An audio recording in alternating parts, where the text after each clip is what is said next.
तत्पुरुषाय विद्महे वक्रतुण्डाय धीमहि तन्नो दन्तिः प्रचोदयात् तत्पुरुषाय विद्महे चक्रतुण्डाय धीमहि तन्नो दन्तिः प्रचोदयात् तत्पुरुषाय विद्महे महासेनाय धीमहि तन्नः षण्मुखः प्रचोदयात् तत्पुरुषाय विद्महे सुवर्णपक्षाय धीमहि तन्नो गरुडः प्रचोदयात् वेदात्मनाय विद्महे हिरण्यगर्भाय धीमहि तन्नो ब्रह्म प्रचोदयात् नारायणाय विद्महे वासुदेवाय धीमहि तन्नो विष्णुः प्रचोदयात्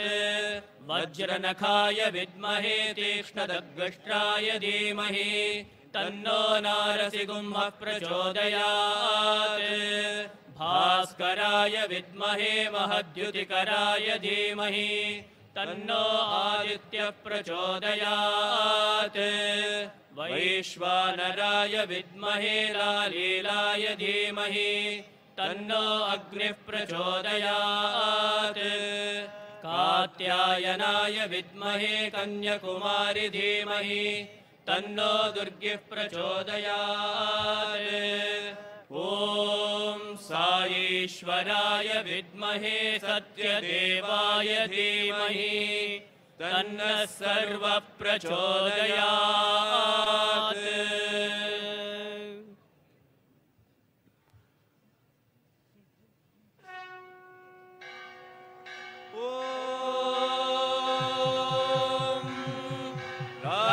राजाधिराजाय प्रदय्य साहिने नमो वयं वैष्णवाय कुर्महे समे कामान् कामकामाय मह्यं कामेश्वरो वैष्णवनो ददातु कुबेराय वैष्णवाय महाराजाय नमः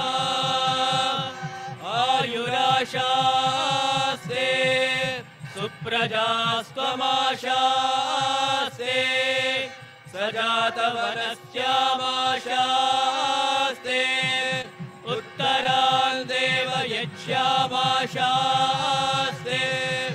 भूयो हविष्करणमाशा. Offering my most humble pranams at the divine lotus feet of our beloved Bhagwan. Sai Ram to one and all. It is with a sense of great gratitude to Swami that I would like to begin this year's valedictory program on behalf of all of us at the Sai Youth. This year's 14 days Yuva Darshan program encompassing all the districts, unlike in the previous years, which has been on a zonal basis. It provided all of us not only a palette of activities, but brought out the best in all of us. Turning back the pages, you will see that we had to begin with the cake cutting, musical concerts, Vedam, bhajans, to radio drama, to even a travelogue to Sri Kailas. All His grace. We were also fortunate as one of the youth members from Wayanad had Swami come in his dreams. Swami had told him that he would surely come for Yuva Darshan program. We, the Sai youth, see this as the greatest form of blessing that we could get.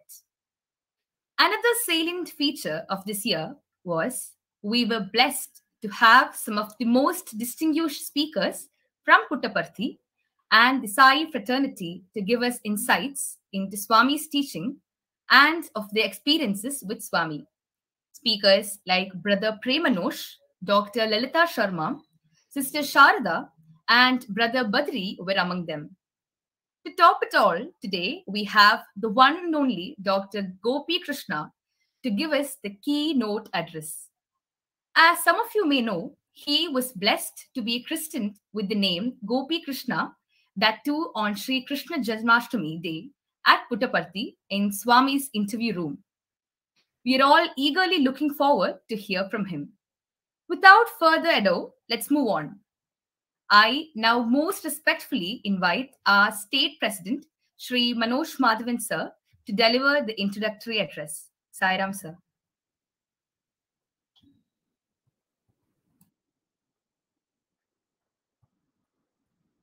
എൻ്റെ എല്ലാമായ സ്വാമിയുടെ പാദത്തിൽ ശ്രദ്ധകോടി പ്രണാമം. Offering my most humble pranams at the lotus feet of my Lord Bhagwan Sri Sathya Sai Baba.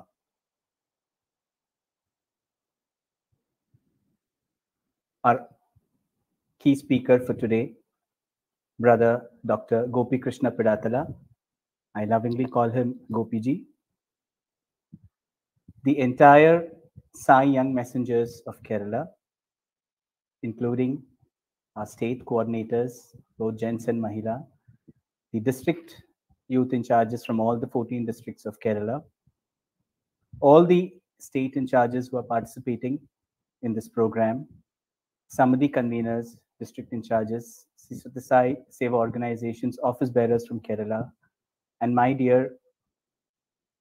devotees from all across Kerala, and the Sai young messengers from all across Kerala. I offer my pranams with Sai Ram to all of you. ഇന്ന് വളരെ സന്തോഷമുണ്ട് നമുക്ക് brother Gopi Krishna ഇന്നത്തെ ഈ വളരെ ഭംഗിയായി നടത്തിയ ഒരു പ്രോഗ്രാം, നമ്മുടെ യുവ ദർശൻ പ്രോഗ്രാം, ഇന്ന് നമ്മൾ സ്വാമിയുടെ പാദത്തിൽ സമർപ്പിക്കുന്നു. Brother Gopi, we had this program for 14 days, all the 14 districts of Kerala, which are the Sai districts of Kerala. And all the 14 days from November 1st to November 14th, the Sai Young Messengers organized a 1.5 hours program, offering it at the lotus feet as Swami's 96th birthday offering. And it, as Sister Pradiksha just mentioned, it was it had a lot of programs. Each day had a lot of programs. Each district gave different types of programs as an offering to Swami, including we had eminent speakers giving satsangs on this day. So it was a very uniquely designed program as a 96th birthday offering to Swami. So let's pray to Bhagwan that Bhagwan gives us the strength, courage, and as transform us into this noble and able instruments of Bhagwan in his divine mission. So on behalf of all of us, Brother Gopi Krishna, we would like to thank you for joining with us this evening and offering the finale of this Sai Youth Darshan at the lotus feet. I would also like to congratulate all the Sai young messengers for making Swami will be definitely happy that we are offering this beautiful program on this day as the 96th birthday offering to Bhagwan. Brother Gopi, ellarkum ariyam, for the last from 1960s onwards, Swami family aayittu Swami devotee aayirunnu. He has been privileged with so many direct conversations with Bhagwan. And the best thing is Bhagwan has told how the youth should function. Youth enganeyana function cheyanda, youth Sai youth endokya cheyanda. Bhagwan has directly told him on many occasions. And so we are privileged that we'll be able to hear from Brother Gopi about what the Sai young messengers, that is the Sai youth should do. Brother Gopi also had mentioned the message of Sai to youth is what was his topic that he gave us, that he would talk on. So I'm not going to the details because I'm sure Sister Pratiksha will have a very detailed introduction to him. But I would also request, I still remember in 3 years back in 2019 when Brother Gopi addressed all the Sai youth at the youth camp at Puttaparthi for at the Sai youth camp, the Kerala youth camp at Puttaparthi in 2019. That's when I personally had to got an opportunity to interact with him and got to know more about him. And so many examples, live examples that he told us of what can be done, what Swami has told, what it was really transformative. One example I still remember where, the Prime Minister's convoy was even stopped, for at some occasion, and how beautifully Swami, managed that entire situation. I don't know whether Brother Gopi is going to share that with us today, but those were so, live examples. We could see, how Swami makes things happen so beautifully. So once again, I'm not taking much time. We would have Brother Gopi Krishna Pidatala talking to us today on this offering of the Yuva Darshan program at the 96th birthday offering at Swami's feet. So once again, from all of us, from the Sathya Sai Seva Organisations, Kerala, Brother Gopi, thank you so much for joining. And Sai Ram to one and all. Jai Sai Ram. Thank you, Manoj sir, for your kind words.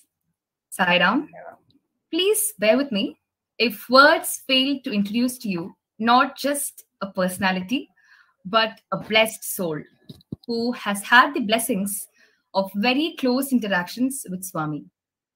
He has had 20 personal interviews with Swami. As I had mentioned in the introduction, it was Swami himself who changed Sir's name from Gopi to Gopi Krishna. Although we in the Sai fold do not give much credence to educational qualifications, our jaws would drop reading his educational qualifications itself.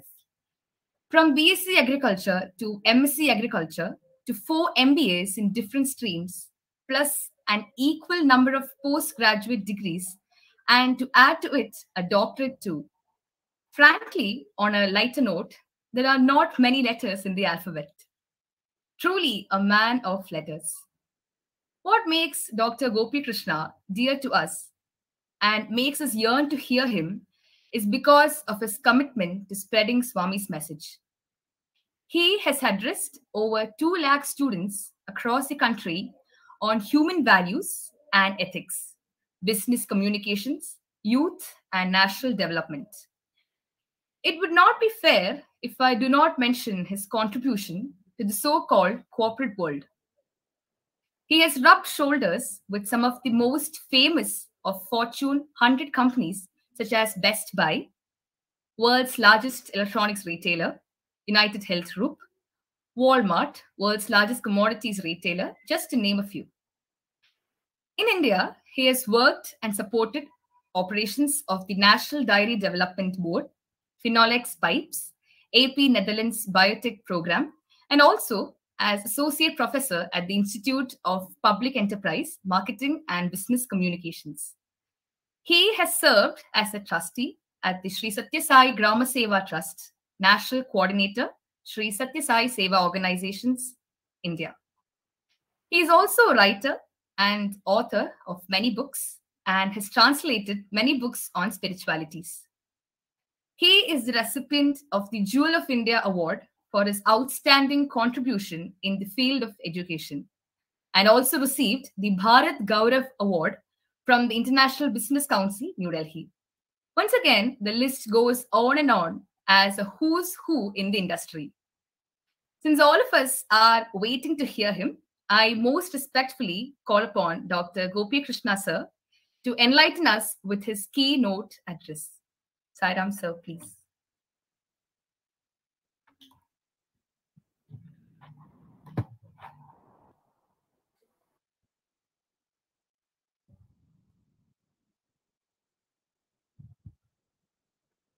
Brother Gopi, I think you're on mute. I can just unmute. Sai Ram to everybody out there in God's own country. Thank you, Pratiksha, for that lovely and short introduction. And of course, my brother Manoj, the ever-smiling young state president of Kerala. Thank you, Manoj, for inviting me to be here with you today to share some of my thoughts with all of you on this holy day when you actually culminate your Sathya Sai Diksha of 14 days commemorating Swami's 96th birthday. Before I move on to present some of my thoughts, I just want to ask you, am I audible enough for all of you? Yes, Brother Gopi, you're clearly audible, and you're visible also very clearly. Thank you so much. Sai Ram. Sai Ram, thank you. So let me begin.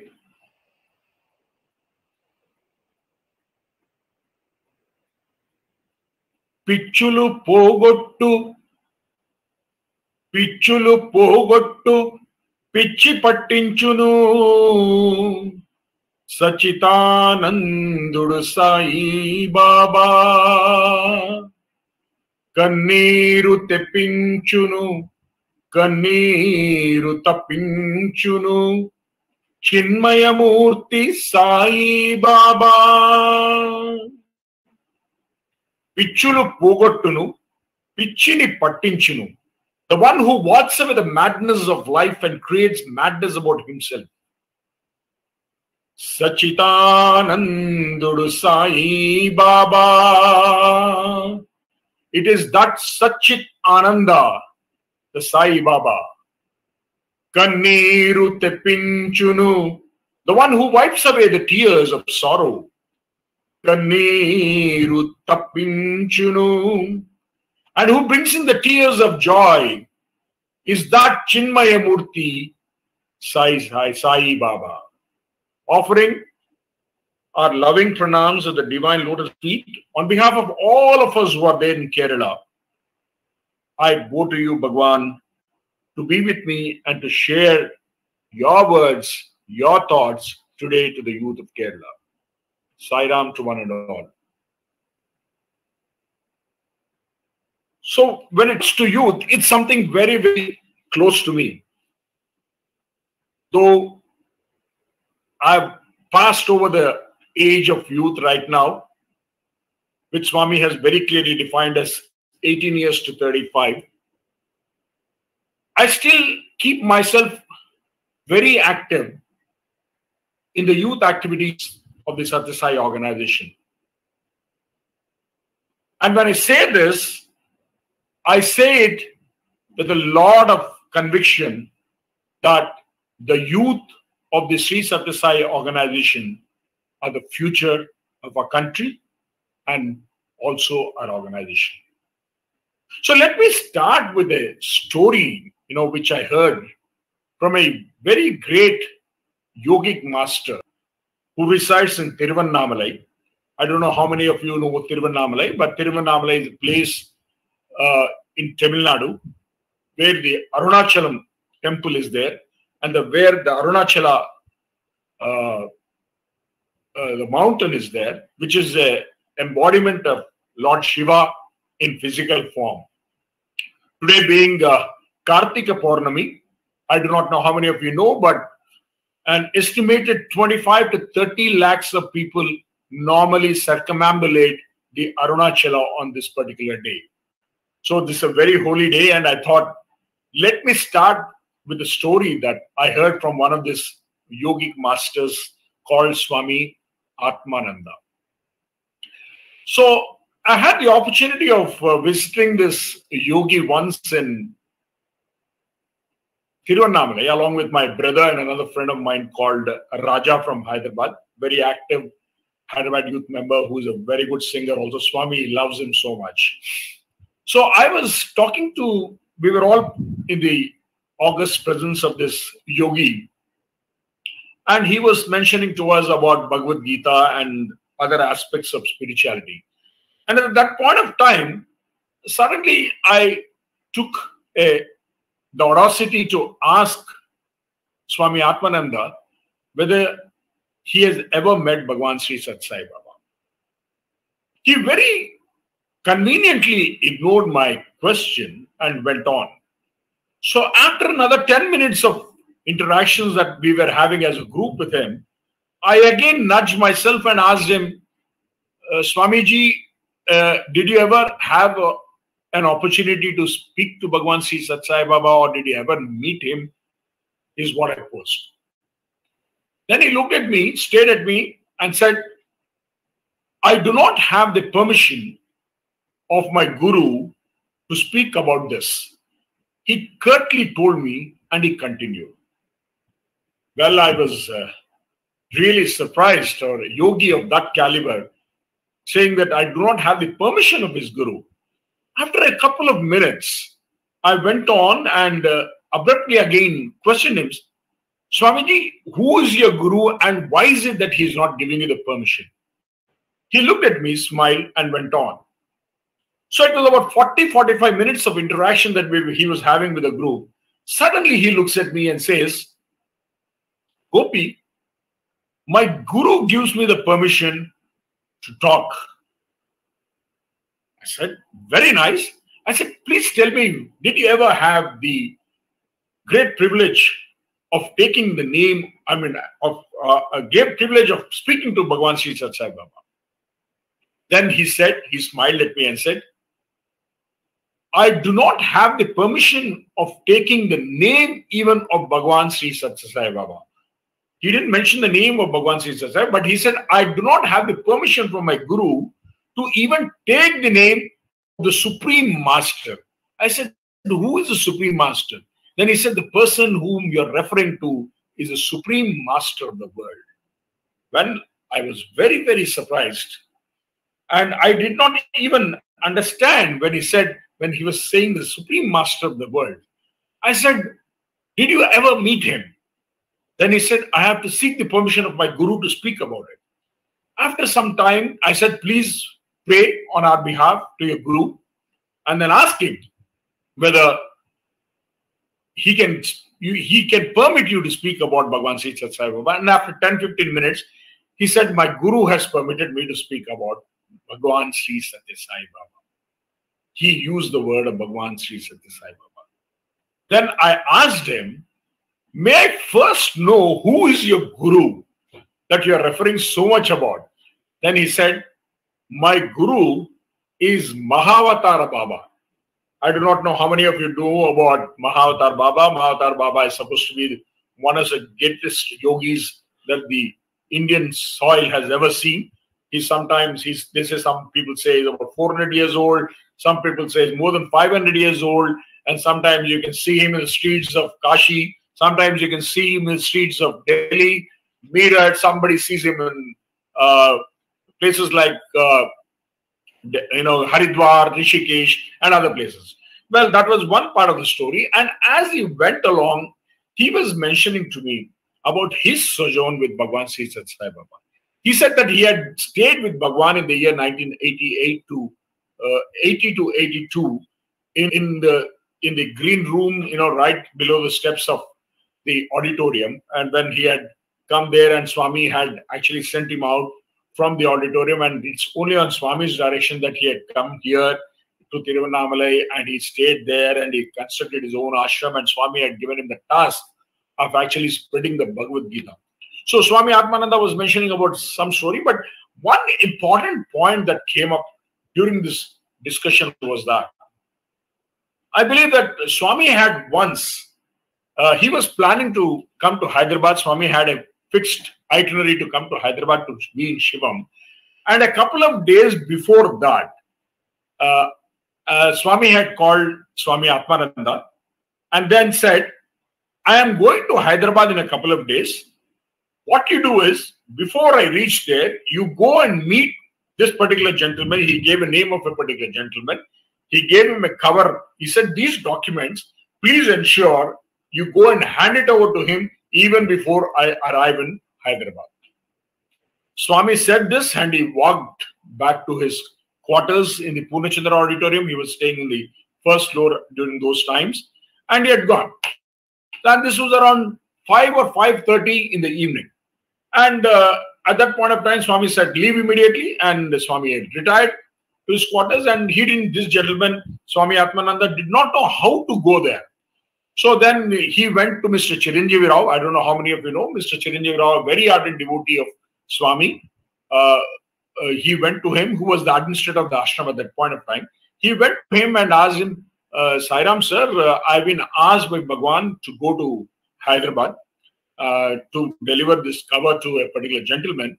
I would like to ask you how are the arrangements of my transport going to be done. Chiranjeevi uncle said, Sai Ram, I have no instructions of anything of that sort from Bhagwan. I cannot help you. Typical of a Prashanti Nilayam Nivasi.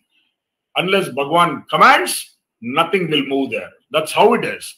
So immediately this Swami Atmananda did not know what to do.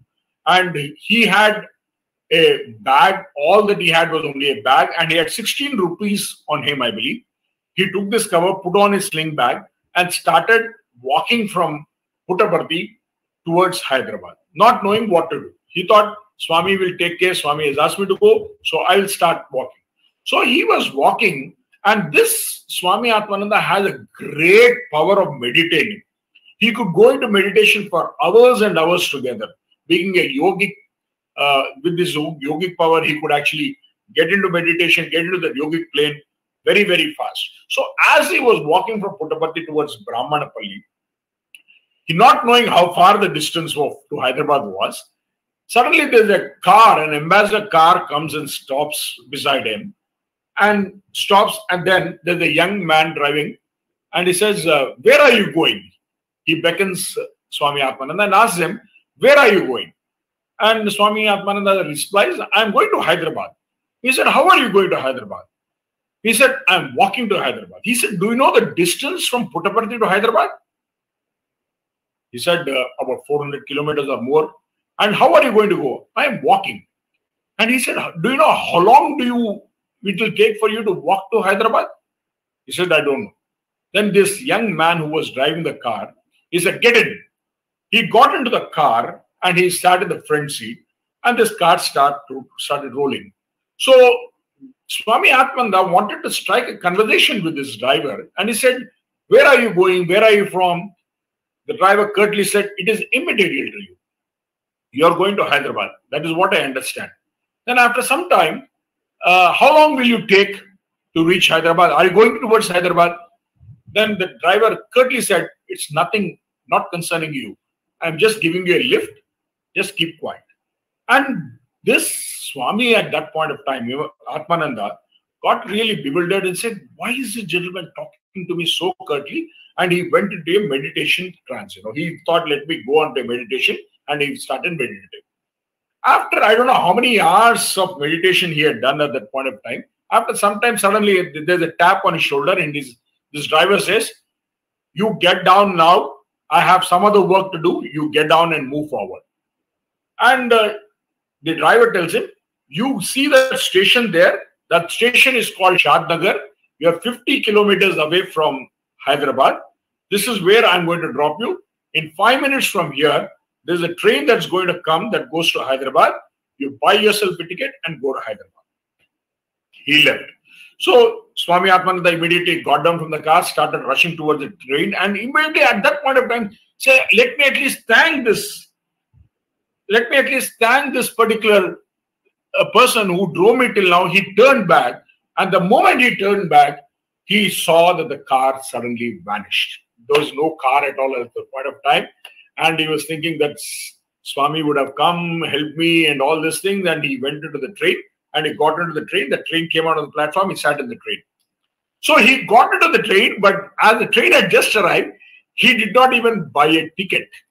So he got into the train, and as he was sitting there, the ticket collector was coming in that particular coach and he was asking other passengers, ticket. And this Swami Atmananda didn't have a ticket. So he thought, the best thing I could pose myself is he went into meditation. The ticket collector came and, he must have seen this Swamiji and he left. So he arrived at Hyderabad. To his pleasant surprise, the person who he was supposed to meet was standing in front of his coach and he said, are you Swami Atmananda? He said, yes, I've come here to pick you up. And you know what happened? The gentleman picked him up. The cover was handed over. And then the gentleman, I think his name was Mr. Patel or somebody, he said that I have got instructions from Prashanthi Nilayam. You have to go back to Puttaparthi immediately. I have booked your flight. You take a flight, go back to Bangalore, and you will be taken from Bangalore to Puttaparthi again. So Swami Atmananda returned to Bangalore. There was some student waiting with a car, and he came back to Puttaparthi. And then Swami came that evening, and he said, what happened?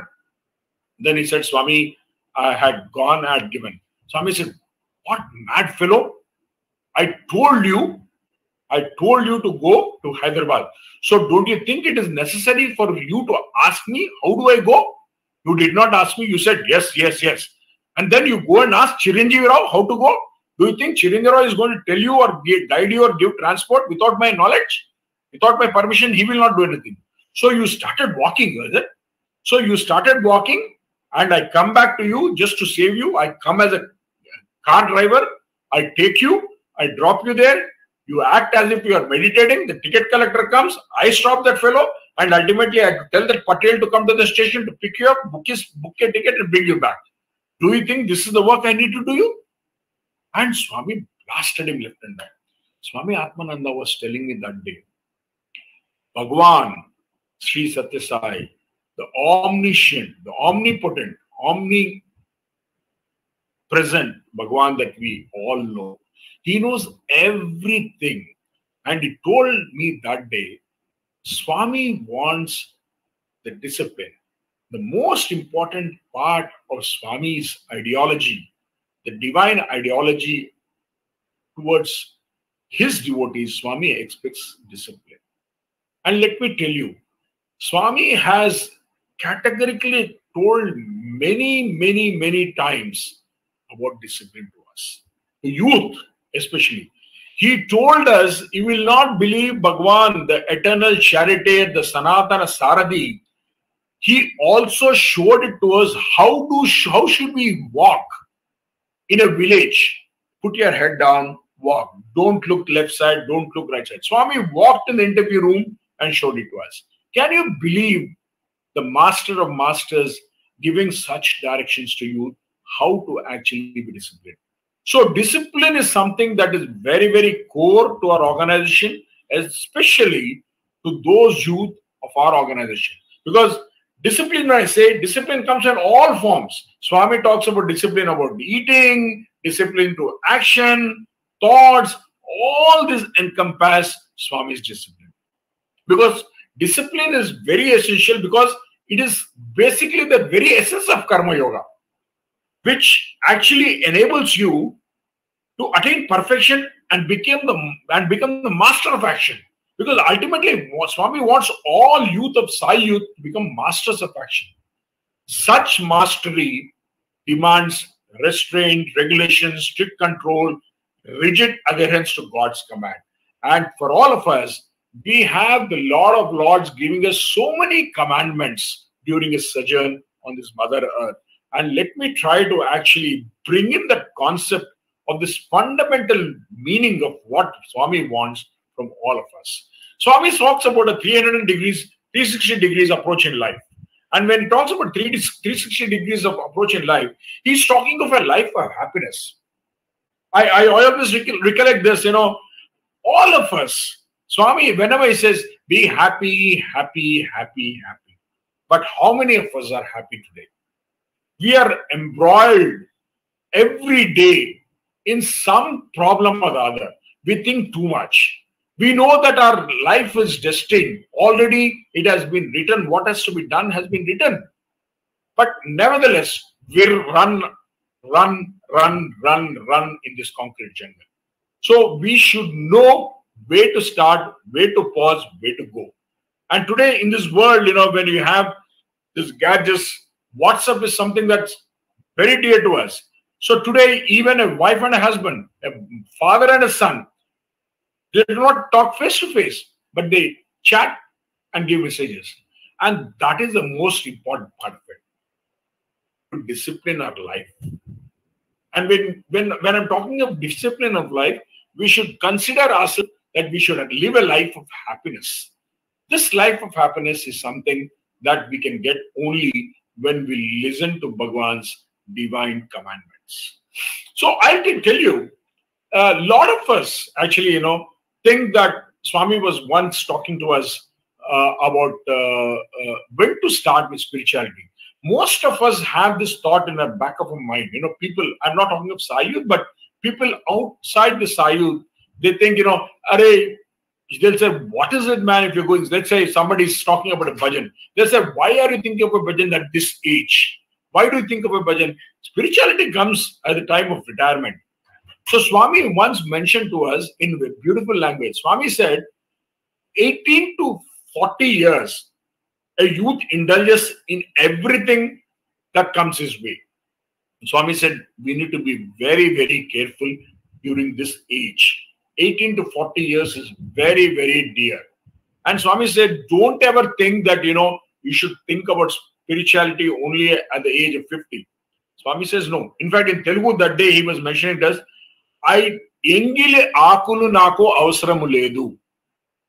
I do not know if anybody can understand Telugu there, but Engile akulu nako avasaram ledu. He says that I do not need leaves that have the palm leaves that on where, on which we eat. Kerala is very, very, the banana leaves, you eat your food. Swami says, I do not need those leaves that have been used already. He says, I need young people in the organization. I need young people for the country to build up a nation. And this is something very, very important. Now, coming back to this thought about it, Swami was once talking to us about Gandhari, and Swami mentioned this story to us, saying that Gandhari had come once to Lord Krishna after the Kauravas were massacred by the Pandavas. He says, why have you supported the death of my 100 sons, and you have supported the Pandavas? And why couldn't your Karuna fall on my children? How is it that, you have been a party to this massacre of my 100 sons? And Swami brings out this tale so beautifully. He said that day.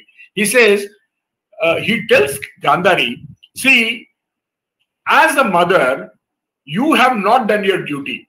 All through your life, just because, Dhritarashtra was blind, you, in order to keep him company, you had actually blindfolded yourself. And the mother's eyes did not fall on the children. So how do we expect God's eyes will fall on your children? So Swami says, the mother concept is so important that mother, he was talking to us as young mothers and fathers in an interview room, says that the mother's eyes have to be constantly looking at the children because their support, this is the age that the mother has to bring in that discipline in the child. So, because you should always see that you should mend the body and mend the senses is something that happens at a very young age. And that is the discipline that Swami was talking about. In fact, he was talking out to all of us in the youth group, he was telling us how, vision also affects the youth very, very badly. He was telling about the story of Sita, where, Sita was, in the Vatika of Ravana's this thing, and the monkeys had gone. And so the jewelry, when Sita was actually going in the Pushpa Kumaram, she throws the jewelry, and the monkeys find this jewelry and they bring it to Lakshmana that day. And, they keep showing the jewelry, and they were showing the necklace, the arms, the beautiful bangles of Lord Sita, everything, the mettu of the Lord Sita, Mother Sita, but the Lakshmana was not able to identify. Then finally, the monkeys show the toe rings of Mother Sita, and that point of time, Lakshmana says, yes, this belongs to Mother Sita. And Swami was telling us, see, today, you guys, he was talking to all of us, you are not of that caliber of Lakshmana. Lakshmana during his entire lifetime had never even looked beyond the ankle length of Mother Sita. But what is the youth of today doing today? Swami said, Lakshmana should be a role model for all youth. Because, the perseverance, the purity is something very, very important to all the youth. And this is one beautiful, Swami's strict fundamental values that Swami focuses on. So, and in fact, he also mentioned that day, to most of us, it was a big surprise. Swami said, Are, Miku Telusara, do you know that Swami has never called a single lady for any interview till date? Can you believe that Bhagwan, the Lord himself, is saying that I have never called a single lady for an interview in date? Swami took his robe like this. He said, Sathya Sai, purest form on earth, purest form on earth. See, that is the kind of discipline, that is the kind of purity in thought, that is the kind of purity of action, that is the kind of purity in, words that we all should actually have as youth members of the Satsang organization. In fact, there are many times, I had told Swami, when Swami was talking about certain activities that we're doing, Swami said, this job has been done very well. He sometimes, in order to please you, he says, Manchidi chala baga chesna, you did a good job. And on one such occasion, when Swami said that, I said, Swami, I do not know if I deserve this. I said, Swami, I don't think I deserve this, I told him. Then you will be surprised to know, I'm telling you all youngsters who are listening to this talk now, Swami said, you are not the one who decides who deserves it. I am the one who decides whether you deserve it or not. So remember that God is the one who decides whether you deserve something or you don't deserve something. This is a great lesson that I had in my life. Now, talking about good leadership qualities, I'm sure that some of you are going to be future leaders of the organization, in the country, in your organization, across your corporate world. This actually happened in 1994, and this was a very tricky day for me. In fact, that was my marriage day. Swami had performed my marriage in the interview room, and Swami blessed me and my wife Ganga, and we were all seated there. There were a couple of judges of the high courts. My father was there, who was the chief secretary. There were two other chief secretaries. There was a DGP of Andhra Pradesh state. They were all seated in the interview room, and Swami was talking to us. And my newly wed wife, my wife that day, was also there. Swami is seated in his simhasan. Suddenly he turns his chair and he looks at me and points out a finger and says, "You are a bad leader." Imagine I'm married, and that day, Swami, in the presence of my parents and elders of the Satsang organization and senior members of the country, says I'm a very bad leader. Imagine what is the thoughts that will run to your mind. What is Swami saying? And I was quite smart that day. Immediately I said, Swami, yes, Swami. Swami then said, Devi, you ask me why I'm a bad leader, you should ask me. I said, Swami, you said I'm a bad leader, I'm a bad leader. Finish. There's nothing more to discuss on that front. Then Swami said, you're a bad leader. Do you know why? He said, you are taking a lot of youth for Seva. You're taking them to villages, you're doing Seva activities, you're doing youth activities in Hyderabad and all this thing, but you're not checking how they are. And I was surprised. Swami, I said, what do I check? He said, you should find out. Every leader has to find out how his team members are. If you're a leader in the Satsang organization, you should find out how is he talking to his parents, how is he behaving with his siblings, how is he behaving with neighbors, how does he behave in school, how is he eating, what kind of food is he eating, what kind of people he is moving around with. These are all things that you should actually coordinate, and you should check all this thing when you're a leader. I said, Swami, these are all personal things. How do you think I can do it? No. Swami said, there's nothing personal in leadership, in Sai leadership. And I was aghast. Then I said, Swami, this is too personal, Swami. I can't get into all these things. Then Swami said, no. Then he said, that boy in your group, what is he doing? And I said, Swami, what is he doing? I said, what Swami? He said, that boy. I said, I had a couple of names in my mind, whom Swami used to refer in interaction. And I started asking, is that boy? Is that boy? Swami said, no, that boy. That he's moving out of that girl. That girl is 4 years younger. That girl is 4 years elder to him. How can he move with that girl? What is this?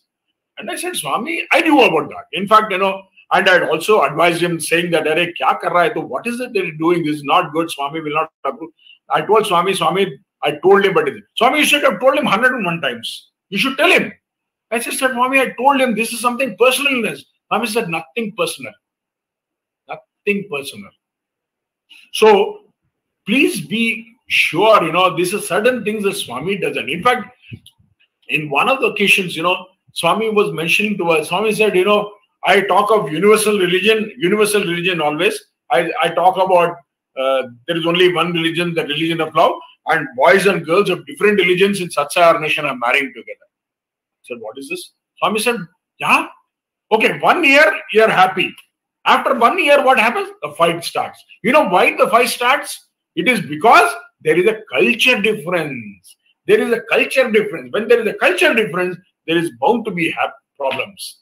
And Swami, he said, I do not. If you want to marry, you marry within your own religion. No, but culture shock is very dangerous. So these are some things, that this is something very personal to, talk about. But Bhagwan has very clearly mentioned about all these things, In fact, one day in the Purnachanda auditorium, where about 1,600 youth were there from Hyderabad. We are taken from all across the state of Andhra Pradesh. Swami spoke to us about everything.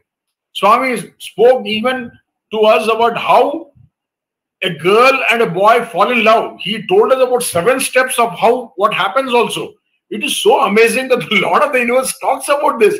And he says, these are the things that you guys do. Swami said, be careful. Watch your thoughts. Watch your actions. This is very, very important. And this is something very, very important to all of us. As Sai Youth, we need to be careful because there will be always 1,000 eyes watching you. In fact, he told us, when you're walking into a village, you put your head down and you walk. You don't look this side, you don't look this side. Because in a village, the culture is different. You should not look at somebody. You should not stare at somebody. So put your head down. Only the leader of the group will be walking and talking to people. Or a couple of leaders are there, they should talk. Others should keep themselves out. You should not sit on a bund somewhere and talk. No chit-chatting in a village, because you will be sending a wrong message of your own self, and also the message of Sathya Sai Organization is also very important. They'll take a wrong message about the organization with you.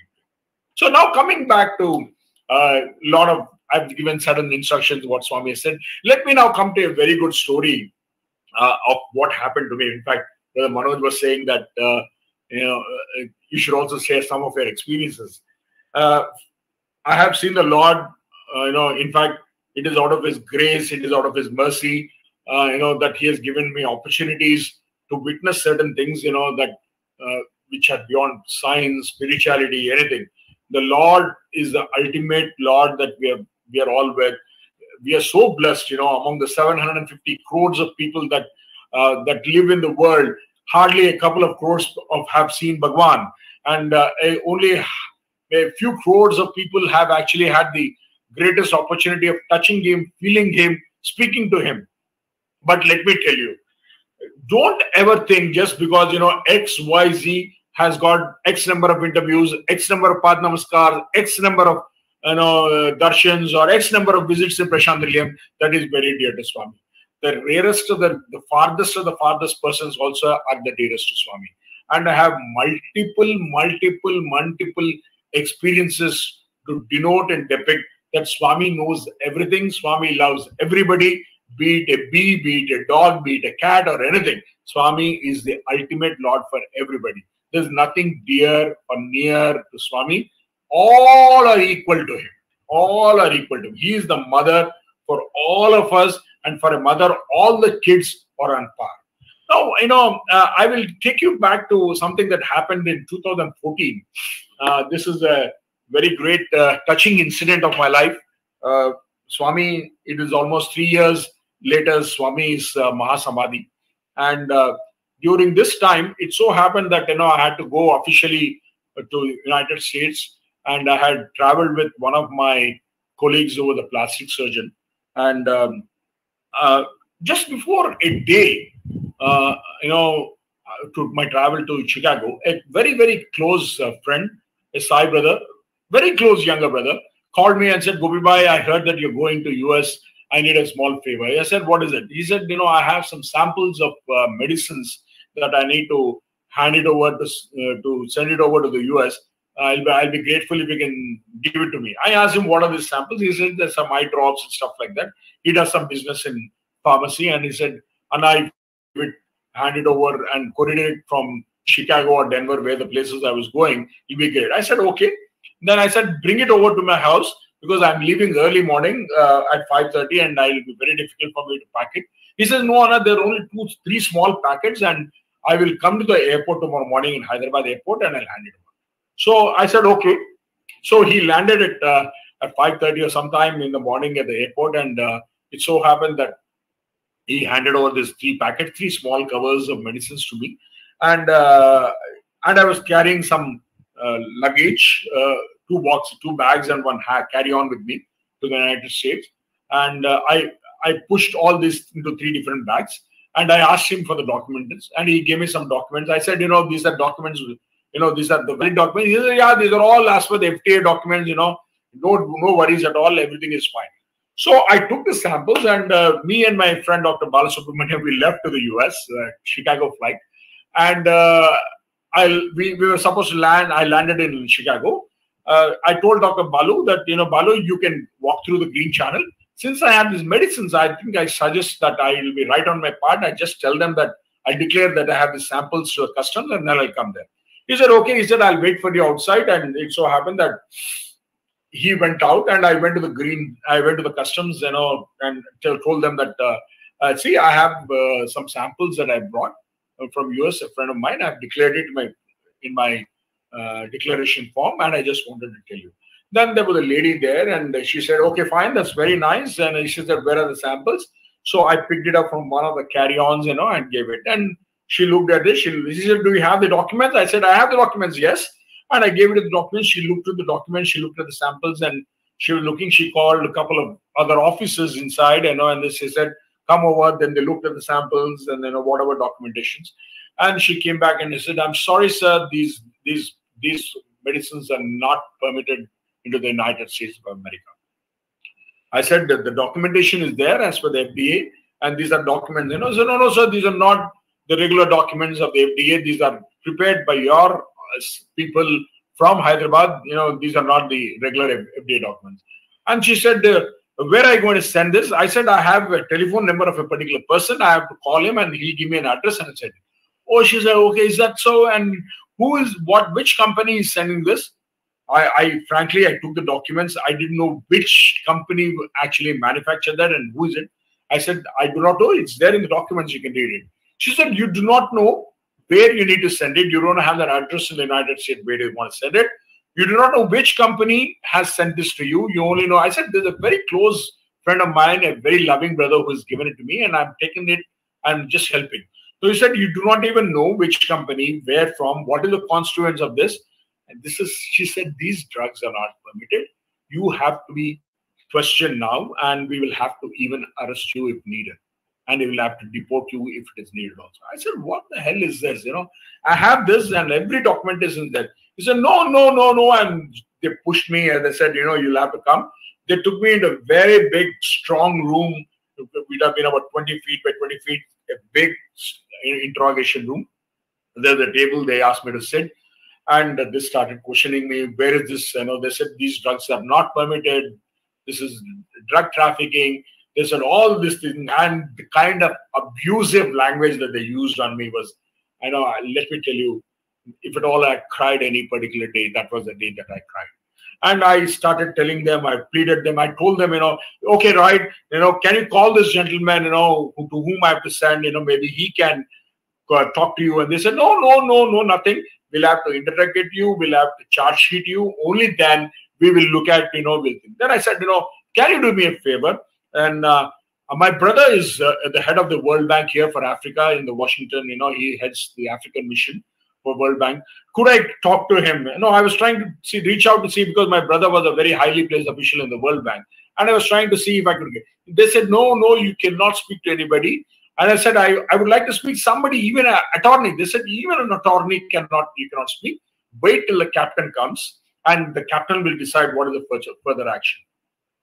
This was the situation. Imagine an Indian sitting in a strong room, a bunch of officers, maybe 10 or 12 of them surrounding me and questioning me, bombarding with me, abusing me, calling me all kinds of names. Then I was kind of in tears, and then at that point of time I said, listen, I'm speaking the truth, nothing but the truth that I'm speaking today. And I'll tell you, I am a devotee of Bhagwan Sathya Sai Baba, and I'm only speaking this. They said, we don't know anybody, don't care about anybody. And, then they said, I'm a member of the Sathya Sai Seva Organisations.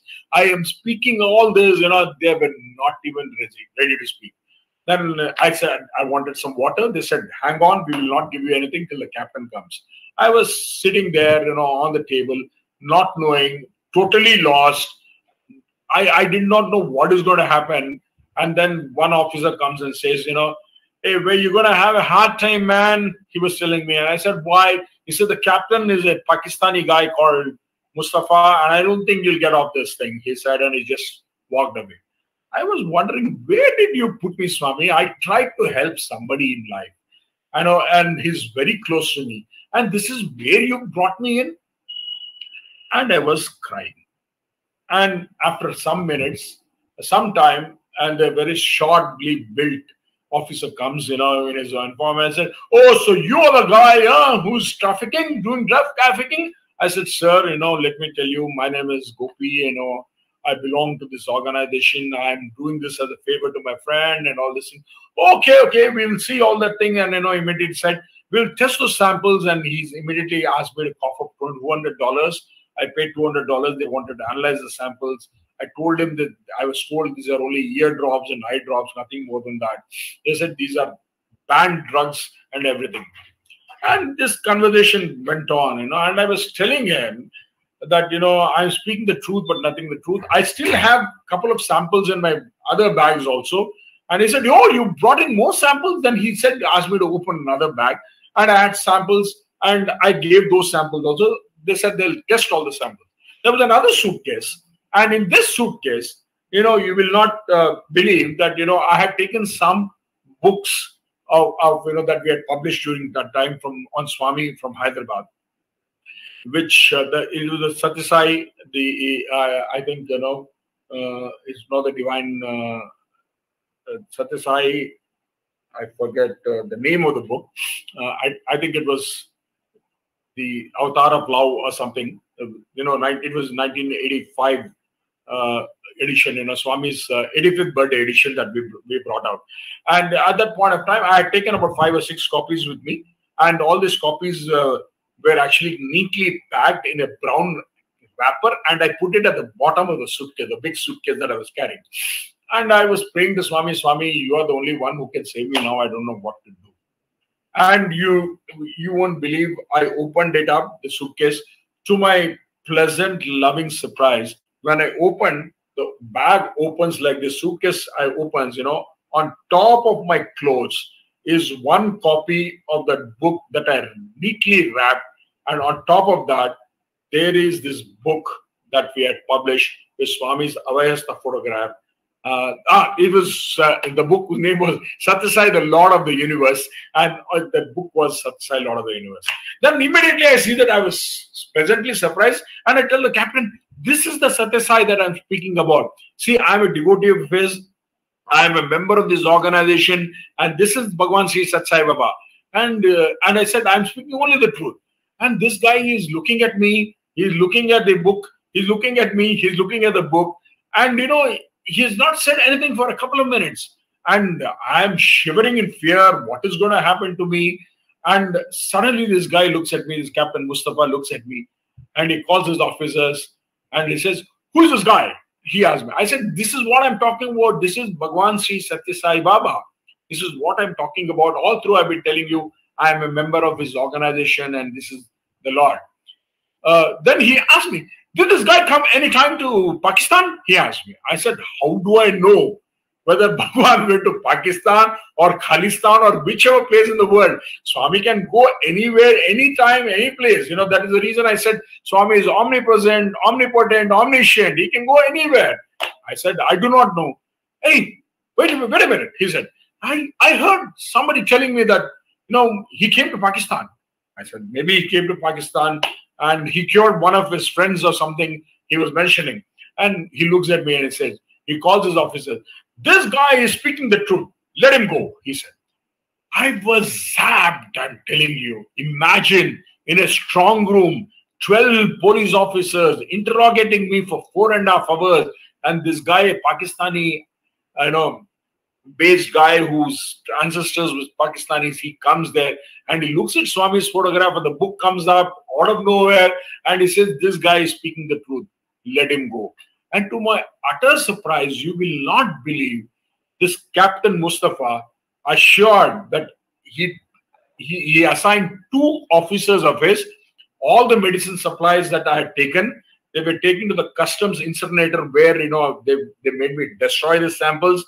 They took me to Delta Airlines and I had a connecting flight to Denver. I missed the flight. My colleague who was traveling with me thought he lost me, or, you know, he took the flight and he went away, and these people took me to the Delta Airlines, ensured that I get a connecting flight the next day, got me a hotel accommodation on their own on the Delta Airlines, ensured that I traveled to the hotel there and I stayed there that night, and the next day morning I went back to Denver. Imagine, Swami. If somebody feels that Swami does not exist and Swami's Mahasamadhi has happened, what is more truthful than this incident? Sri Sathya Sai Asahaya Sahayaya Namaha. When there is no help at all, everything is gone. You're gone, totally gone. In an alien land, Swami comes himself in that form and tells you, why fear? I am there. I am there. I tell you, brothers and sisters, the Lord is the supreme Lord of our lives, you know, that we have seen. And this is something that I say with a lot of conviction. Imagine in a place like Chicago, I would have been gone but for him. And we really don't know how Swami comes to a succor when it is needed. And there are so many evidences, you know. In fact, one day, Swami, I'm just deviating to another story, you know. One day, to just prove that the manifestation of the Lord can happen anytime, anywhere, and he can be of help to you. You will not even know that he has come. He'll just come, help, and go. I'm telling you, there cannot be a more dear friend than Bhagwan Sri Sathya Sai Baba in your lives. If at all there is a friend in your life, I'm telling you, Bhagwan Sri Sathya Sai Baba is the only friend that we'll have.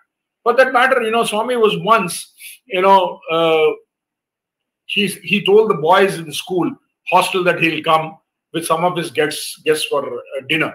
So Swami had come, you know, and Swami after the dinner, he was talking to all the children. And Swami, during his conversation, he suddenly was speaking of the wedding of Balarama and Revati. I don't know how many of you know Balarama, the brother of Lord Krishna. And Swami was talking about the wedding day and the wedding scenario of Balarama and Revati on that particular day in the school. He was telling all those present here that gods and goddesses from all across attended that wedding. He also said that Brahma, Vishnu, Maheshwara was also present there in that wedding. Swami was explaining to the children everything. And at that point of time, when Balarama was, the wedding had happened, I believe Brahma gave a wedding gift to Balarama. And Swami, as he was saying, Swami immediately materialized this and showed it to him. It was the size of a jug, an article of a big jug. And Swami this jug was glittering, I believe. And this, you know, and to explain it to you, this jug had an arch on the top, which studded with diamonds. There were 4 rows of diamonds with 8 diamonds in each. And in the arch, I believe it was mentioned that there were 200 diamonds in the arch. The frame of the arch was pure gold, glittering gold. And in that arch frame were again in 4 rows, 4 diamonds, 4 into 4 diamonds. And this is what was happening. And the platform of this jug had a beautiful swan, I believe, a swan, beautiful swan. And it had a golden chain around the neck, and eyes of the swan were glittering. And you know, it was glittering because there were 2 diamonds studded as eyes. And this was what Swami had manifested, you know, and he was showing. she was showing. And at the stomach area of the swan was a glass and was totally transparent. At this point of time, Professor Anil Kumar, our translator of Bhagwan's discourses, he was right beside and he was very ecstatic about it. And he said, Swami, what is this? Swami said, look, this was a gift that Brahma had materialized and given it to Lord Balrama on his wedding day. And then Anil Kumar said, Swami, what a great gift, Swami. Very good gift, Swami. Swami said, no, Anil, look at the nose of the swan. The nose of the swan. Swami said, look at the eyes of the swan, glittering. Then Swami said, these are all made of gold, raw gold, diamonds, raw diamonds. Then Swami said, all diamonds, Swami. Swami said, no, don't see that. Then he said, Anil, you're a fool, Ra. Look at that. There's nothing there. Look at that stomach there, he said. Then Swami, Swami, the stomach is so transparent, so beautiful, Swami, glass.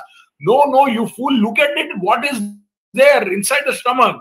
And to the utter surprise of all those who were present there, that beautiful swan that was there, studded with diamonds, gold, everything, that swan stomach, which was transparent, inside the stomach was Bhagwan Sri Sathya Sai Baba in a very reclining position. And Swami said, this is what I am. This is what I am. Imagine Swami's manifestation of himself way back from the Treta Yuga, Dwapara Yuga, till this Kali Yuga. We are so blessed to be with him. And it is not by chance that you are with Sathya Sai Baba. Let me tell you, on one occasion, it so happened that Swami had called, I had gone to see Swami for Darshan, and this happened very, very late back, about 2 decades back. I should be given a information of my timing, please, is already 9:05. So I just want to be very sure also of my timing. How many more minutes do I have? If you can just let me know also, that's very important. You can chat and just send it to me on the chat box. So the reason why I'm saying is that I was in the bhajan hall listening to the bhajan. Suddenly, Chiranjeevi uncle comes and tells me that, thank you. Right. Thank you so much. Chiranjeevi uncle comes and tells me that Swami is calling me. So I was a very fat guy at that time. I'm a little better right now. Swami lovingly used to call me double size, pakoda, bonda, gatodgaja. These are some of the names that I've got the love of Swami, but he calls me by these names, Very rarely he used to call me by the name of Gopi. That is how it is. So at this point of time, it so happened that Swami, I had got out of the bhajan hall and I was moving towards the room. By the time Swami had returned. So Chiranjeevi uncle told the Swami had gone inside, but Swami gave a packet of vibhuti. Swami said these 2 packets of vibhuti should be given to Justice Ishwar Prasad. I don't know how many of you know Justice Ishwar Prasad. He was also, if I'm right, he was the Chief Justice of Kerala High Court also. He was also a justice in the Kerala High Court earlier. Very ardent devotee of Bhagwan. Then I was instructed that since I'm going by bus, tomorrow as soon as I get down in Hyderabad, I should go and give it to Justice Ishwar Prasad. Like a very beautiful Sevadal guy, I went at 5:30. I landed in Hyderabad. I took an auto, directly went to Justice Ishwar Prasad home, and I gave a vibhuti, knocked his door. He opened, he took the vibhuti, said, Sai Ram Babu, thank you so much. And I came back. I was wondering, what have I done? I gave it. I was getting back home. During my travel from Justice Ishwar Prasad home to my home, this thought came in my mind. See, normally in our day-to-day lives, if somebody gives you some errand, let's say your mother gives you some work, you go back and tell your mother, Mama, I've done it. Your dad gives you, your boss gives you some work, you go and report saying that. I said, the Lord of the universe has given me some work. Is it not mandatory on my part to go back and tell him, the Swami, I've done this job that I've done? So immediately I went home. I told my mom that I'm going back to Patti. My mom said, this guy is a crazy guy. He will not listen to me. She said, you just came back 2 minutes back. You're again going. Then I told my mom, this is the situation. She said, go. So I landed up, immediately took a bus and landed up at 4:30. I was back in Puttaparthi. I was seated in the front rows. Imagine, I had done something. I achieved something. I performed some task given by the Eternal Lord, and my ego had boosted up. I was bloating, hot air balloon, and I was ready. Swami will come now. Swami will ask. Then I will tell Swami, Swami, I have done this work. And I was waiting for Swami to come. Swami walks up in his own indomitable style. He walks up to me and I get up with a lot of gusto to tell him, Swami. Swami said, Kucho. Swami very sternly cuts me. Chop, chop, chop. He said, sit down. I am done. And imagine that stern tone when Swami talks, those people around you in Puttaparthi, they look as if you are the dirtiest guy around there. And I was being looked at that Swami, I had annoyed Swami and Swami was very stern with me. And it so happened, I was just keep my head down, shameful that I have done something. My hot air balloon busted, my ego busted, everything. I was sitting like this, like an MLA who has lost his election. So as it was happening, after 5 minutes, the student runs and he comes running to me and says, Swami is calling you. Oh my God, again, rejuvenated, I ran inside. I go into the interview room. And in the interview room, Swami is standing on his simhasan with his hand like this. Swami is reading a letter. And I stay at a 3-4 distance away from him. Because I've already annoyed Swami. I didn't want to annoy him too much. So I was standing on my knees there. Swami reads the letter and puts it in. Then Swami looks at me and said, Ippudu cheppu. Then Swami says, now you tell me, what were you saying? Then I said, Swami, meekly, very meekly, all ego busted. I meekly tell Swami, you gave me an opportunity, Swami. So I just wanted to tell you, I handed over the vibhuti. Swami looked at me, smiled. Swami smiled. I was happy. Then he looked at me and said, Chesko. He said, take. What take? Namaskaram take. So this is a great opportunity. So I went down on my knees. I went down. I kissed his holy feet. And as I was getting up, I'm almost about 5'11". Swami is 5'3". I was almost at the height of Swami's face. I made a statement. What is the statement that I made? I told in beautiful Telugu, Swami, idina purva janma sukrutamu Swami. What does it mean in English? Swami, this is the fortune of my previous birth. I said, Swami, this is the fortune of my previous birth, Swami. This is what I said. And do you know what the reaction was? Swami took his hand and slapped me. It's a whack on my face. Not soft, not too hard, but it was a definite hit. It was like a sixer. He slapped me and he said, Pichivada, mad fellow. He said, Idini purva janma sukrutamu kadara, konni vandaladi janmala sukrutamra na mundu irochunnam. Mad fellow, this is not the fortune of your previous birth, but it is the fortune of your hundreds and hundreds and hundreds and hundreds and hundreds and hundreds of births that you are sitting and standing in front of me today. I am not the only one, brothers and sisters. All of us who are here today, all of us who are in the era of Sathya Sai, all of us who are in the golden age of Sathya Sai, we are all so blessed. Swami has been tagging us, holding our hand as the divine friend all through this hundreds and hundreds and hundreds and hundreds and hundreds of births. When I made a statement of the 750 crores, we are only those 5 or 6 crores, of the 5 or 6 crores of people across the world who have seen Swami, who have known Swami, who have touched Swami, who have spoken Swami, who are the divine Darshan of Swami. What more fortune do you want to have? As the youth of the Sathya Sai organization, you are so blessed. Don't ever think that, Swami does not know about me. Swami knows in and out about you. Swami knows, has been tracking you for hundreds of births. That is the reason you are here today. You are doing this Yuva Samarpan, Yuva Japam, or whatever programs that you have been doing for the last 14 days is only because of your greatest of the greatest fortunes that you are born as a contemporary of Bhagwan. Having said this, there are so many things that I would like to talk about, but I've already seen that I've already spoken for over 15. He's already touching about 9:15. And I just want to tell you that with a couple of stories that I just want to end. On one particular occasion, in an interview, generally after an interview, Swami often distributes vibhuti packets in the basket. I know some of you might be knowing this, some of you have seen it. One such occasion, Swami was himself carrying a basket and he was distributing vibhuti. one of our brothers, who was there, he very, very jubilantly moved forward and volunteered to carry that basket with Swami. And he prayed to Swami that he would like to assist him when devotees are sitting, and he wanted to. Then Swami, in fact, said, Bangaru, Bangaru. And he said, I can carry this basket myself. Don't worry. Don't you all know that I am also carrying all your burdens?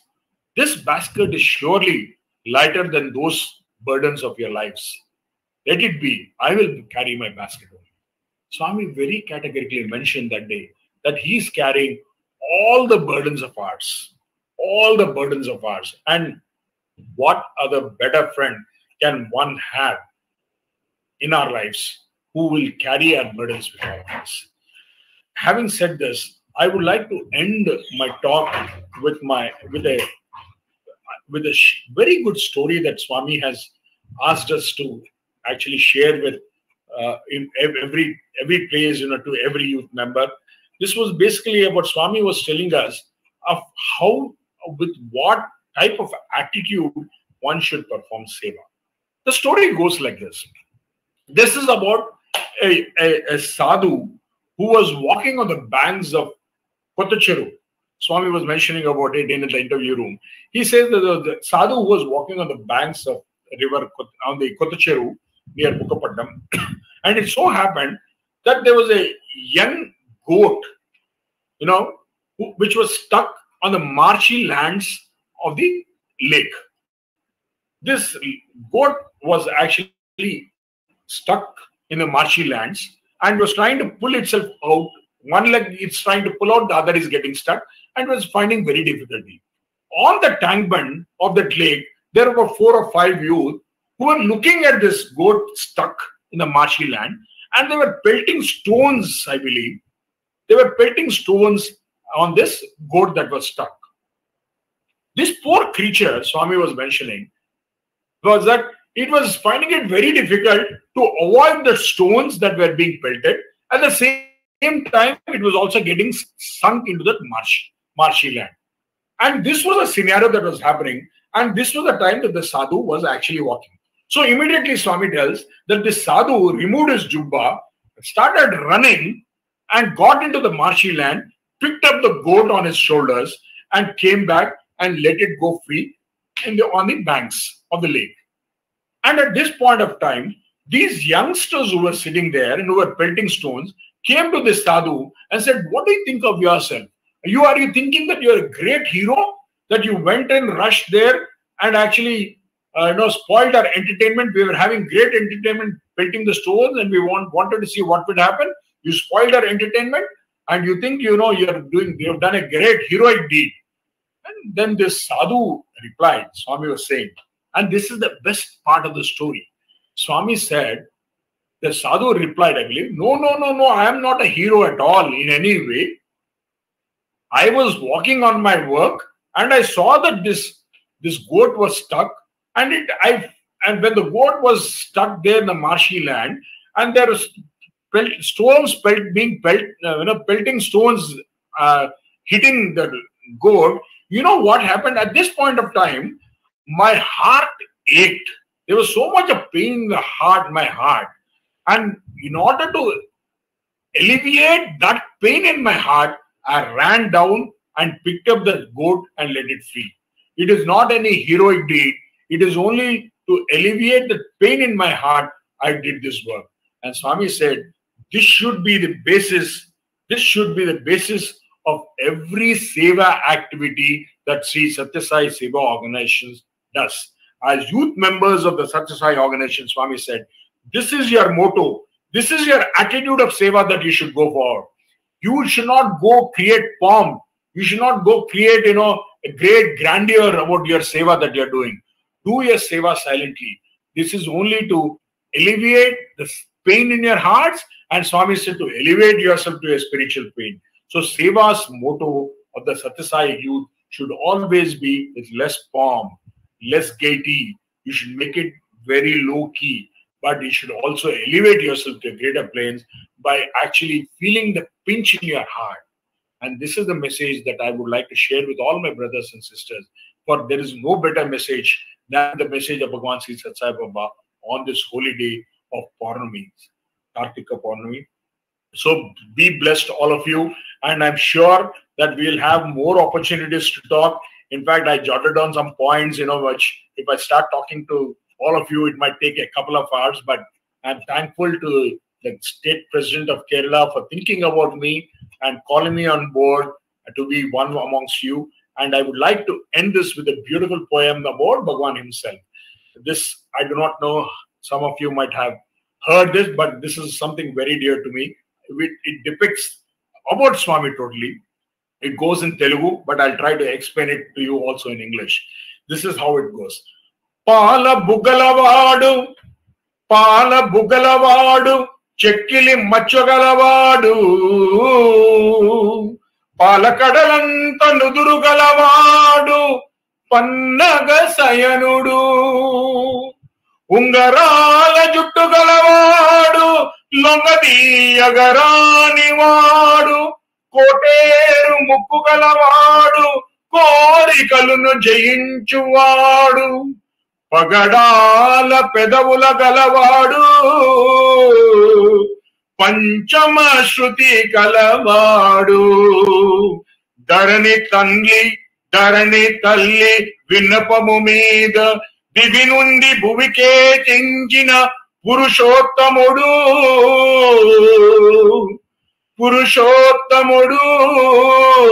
Dina Janardhanadu, Atade Mana Pranamitrudu, Sanatanadu, Prashanti Nilaya Vasudu, Sathya Sai Shudu, Atade Mana Sathya Sai Shudu.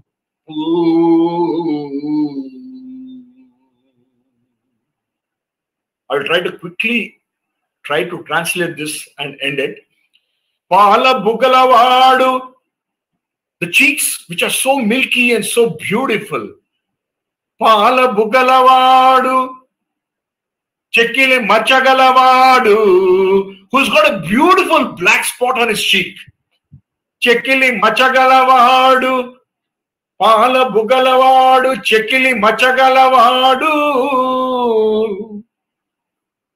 Ungarala Juttugalavadu, the persona who has got a beautiful, ringy hair of which are like rings, Chekkili Machagalavadu, Koteru Mukkugalavadu, who's got a nose which is very projecting and protruding, who's got lips like pearls when he laughs, his pearly lips, he's got, who has descended on this mother out of the mercy when the Mother Earth pleaded that you come onto this earth. When there was a pleading that was done by the Mother Earth, he came out of his love to actually be the succor for all human mankind.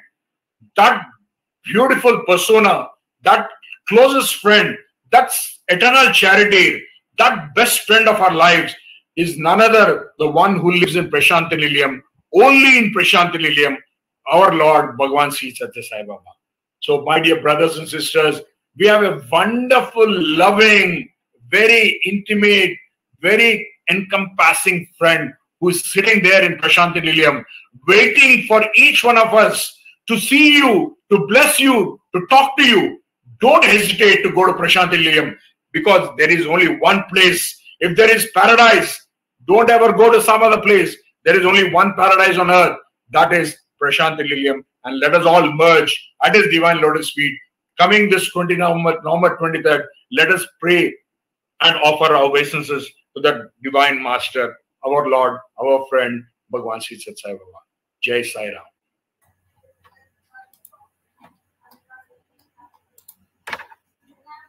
Om Shri Sai Ram.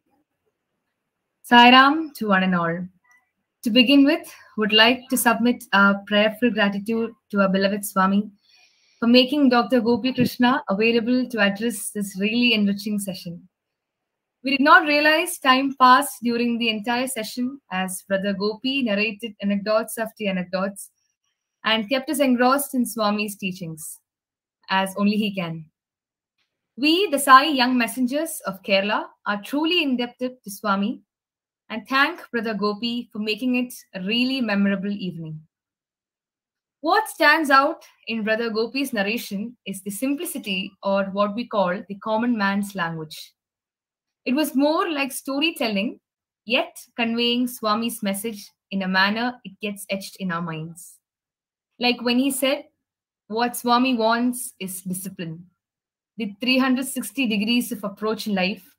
God is the one who decides whether you deserve it or not. And it was really reiterating to hear from you, sir, on how to walk in a village. On the whole, it was a really enlightening session, and I'm sure the listeners would have a lot to take away home. Thank you, Dr. Gopi, sir, from the bottom of our hearts. During these traumatic days, it is nothing but the will of Swami that we spend these days enthralled in his teachings. And for that, once again, on behalf of all the Sai youth, would like to thank our Sri Sathya Sai Seva Organization State President Manoj sir for supporting and guiding us on all our youth activities. Our gratitude also goes to a lot of people, including our state coordinators, district presidents, think tank team members, who in coordination with the state president made this memorable evening possible. Last but not the least, would like to thank all the Sai youth for their wholehearted cooperation and working as a team to make the whole of Yuva Darshan program a grand success. And to commemorate our Swami's 96th birthday, we, the Sai Young Messengers of Kerala, are organizing a blood donation camp on the 21st of November as part of the 96 national blood donation camps organized by the Sri Sathya Sai Young Messengers, of which 8 camps would be from Kerala. And we would also be visiting 90 villages covering the whole state of Kerala to conduct the Grama Seva activities. Sai Young Messengers of Kerala are organizing an online program by the name Sri Sathya Sai Kadamritam Yajnam from December 6th to 26th. It is a 21 days program encompassing 36 youth speakers who would be speaking on Swami's avatarhood. We shall now watch a video on the same.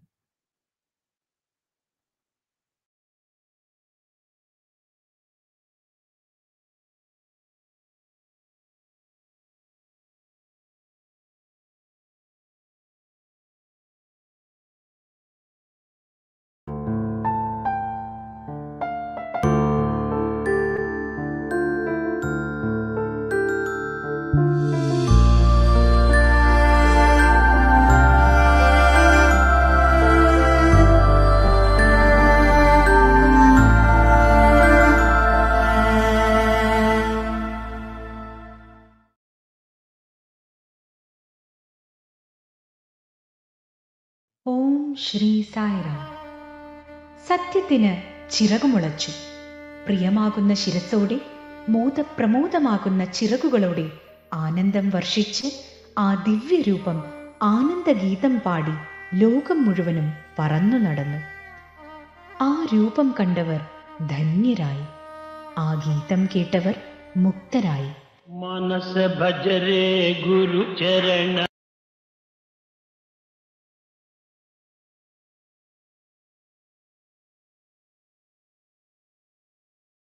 ആ ദിവ്യരൂപം ആനന്ദഗീതം പാടി ലോകം മുഴുവനും പറന്നു നടന്നു. ആ രൂപം കണ്ടവർ ധന്യരായി, ആ ഗീതം കേട്ടവർ മുക്തരായി. മനസ ഭജരേ ഗുരുചരണം ദുസ്തര ഭ്രമസാഗര തരണം.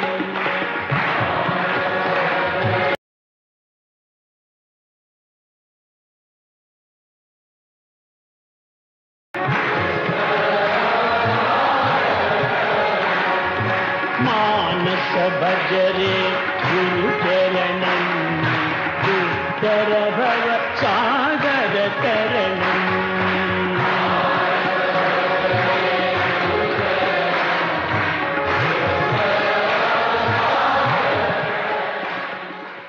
ആ ചിറകിലെ ഇളം തെന്നലേറ്റവർ അനുഗ്രഹീതരായി. ആ ദിവ്യ പരിമളം നുകർന്നവർ വാസനാക്ഷയം സംഭവിച്ചവരായി. ആ അമൃതം സേവിച്ചവർ ശാന്തരായി. ആ ദിവ്യ കോമള സുന്ദര രൂപം മന്ത്രിച്ചു. ഞാൻ എല്ലാവരുടേതുമാണ്, എൻ്റേതല്ലാതെ ആരുമില്ല. എന്നെ സ്വീകരിക്കൂ, നിങ്ങളുടെ ആനന്ദമാണ് എനിക്ക് ആഹാരം. ലോകത്തെ അമൃതോട്ടി അവിടുന്ന് ആനന്ദിച്ചു.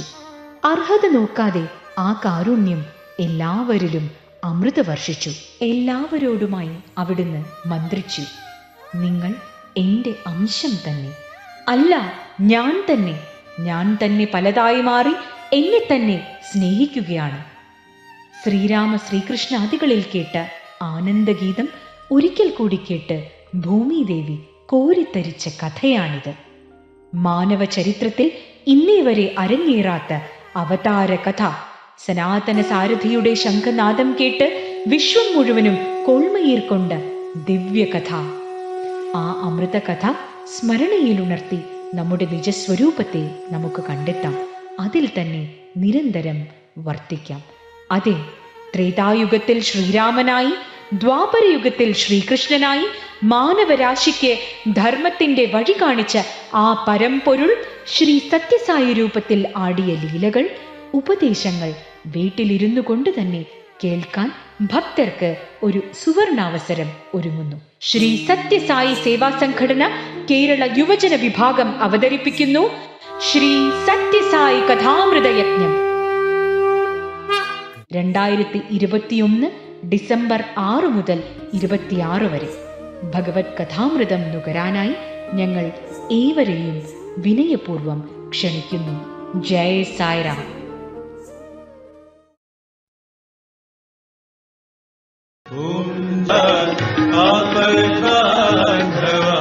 ओम जय जगदीश हरि।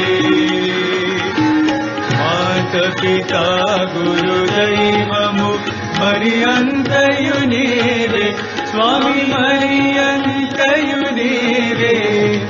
नाद ब्रह्म जगन्नाथ, नाद ब्रह्म जगन्नाथ, नागेन्द्राशयन। ओम जय जगदीश हरि।